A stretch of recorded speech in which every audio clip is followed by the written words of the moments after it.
Alright, so today we're going to compare the Live-Free Armory or Apollo 11 to the Springfield Prodigy.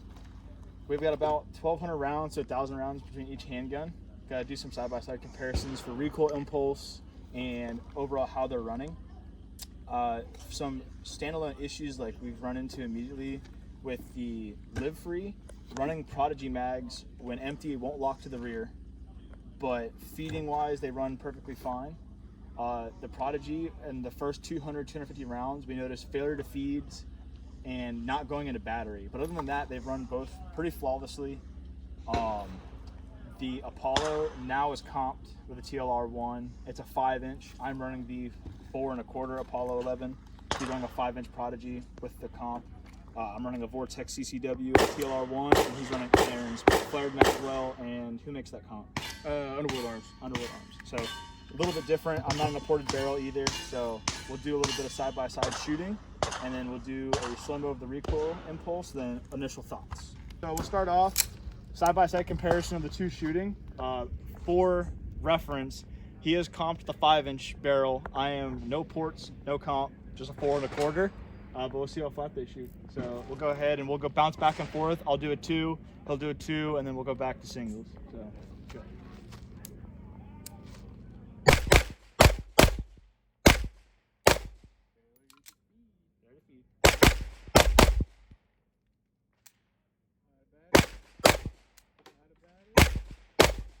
Isn't that a good start?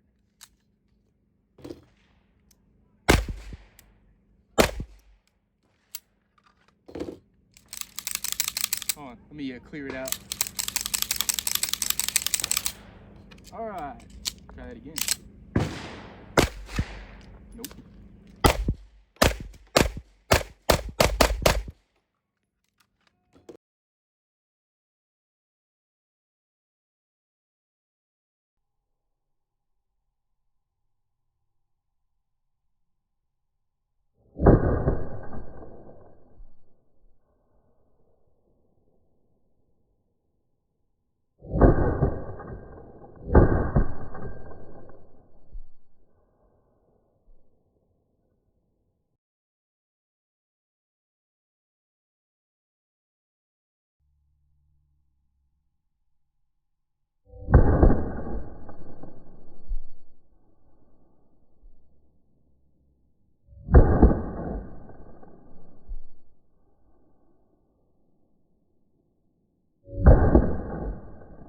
Save. Starting with price points, you're looking at like $1,400 for this one. You'll pay $1,500 at the door, tax and everything. Just price point on this guy. Just under $1,000 for this. It was $959 in the case, so probably out the door, but it was about I think it was like $990 something. Initial impressions of the handguns. I love the Live-Free. I also do love the Prodigy. For the price point, I would definitely say I'd pick the Prodigy over, or the Live-Free over the Prodigy. I've had no major issues just besides mags. The Live-Free mag will lock to the rear on empty. The Prodigy mags, they will not. I have heard of guys running staccato mags, and I think STI mags will lock back on these, but I have not run any. I've just bought Prodigy mags because they're pretty prevalent. You can buy them at Bass Pro, Academy Sports, things like that. Failure to feeds, haven't had any failure to feeds. I've had just lockback issues. I haven't slipped a pipe or anything like that. Shoots really flat for a 4 1/4. A little bit apples to oranges here because you're going from a 5-inch with a comp to a 4 1/4 with no comp. I'm roughly at $1,200, $1,300 for the $250 for the Vortex Defender, and then for the TLR one was like $180. So probably like $1,500 to call it after taxes. I'm into this handgun. I really love it. Grips, I love the grip on this. It's very fat in the hands. It gets good. I'm actually a huge fan of the safety on this one. It's not super protruding like the Prodigy is, and I like the fish scale texture. So, starting out of the box, this one, only thing it has over this one is it shoots a little bit flatter.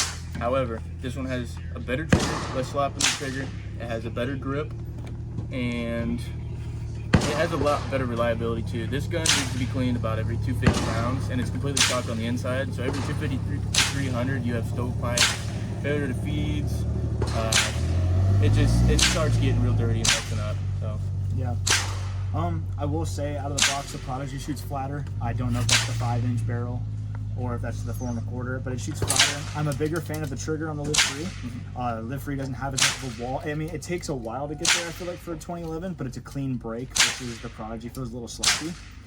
Plans for the handguns. My plan is to do the ported barrel that Live Free offers for like 180 bucks. Really, that's about it. I might put a trigger in it, and I'm gonna try to find a mag well for it. It's flared. Other than that, man, like, I'm extremely impressed with Live Free. For a sub $1,000 out of the box 2011, I cannot complain. And then for you. So modifications, obviously I'm kind of going just full race gun at this point. Probably Everglades trigger, polishing feed ramp, one-piece guide. Probably get an extractor because sometimes it does not extract. Other than that, that's probably all the plans that we got here. Yeah. You have about how much into the handgun in total? Oh, shoot, probably now, probably 1,700 bucks with the comp and the TLR1 and the grip, the magwell here. So yeah, 1,700 bucks. Yeah, I'm about. I would call it 1,500 with handgun, optic, and light, and then plus mags too, because I bought Prodigy mags for it. So all in all, I mean, both great handguns. It just really depends what you want to do. If you want to just plink on the weekends, I would definitely say reach for the Live Free. If you want a gun to build, I feel like the Prodigy has way more ability to be built as a race gun. You want to put gas pedals and all sorts of fun stuff on it. The comps, they make double comps too. And really what you're doing to this is what it should be like out of the box. Yeah. But it is, you know, you're kind of buying a Springfield to try to make it into a staccato per se. You know, you're putting a lot of money into it, try to make it something like you're gonna that. piss off a lot of people by calling it staccato. No, you're trying to build it into a staccato. But I mean, all in all, they're both great handguns. Yeah, definitely. I would reach for the Live Free before I would the Prodigy. But I mean, if I had the money to play around with, I definitely would buy the Prodigy. Definitely able to be built. So yeah, that's all we really have to say about these. I mean, they're both great starting handguns for 2011s. If you want to get into comp shooting and things like that, you can build them. So yeah, that's all I got. That's all I got.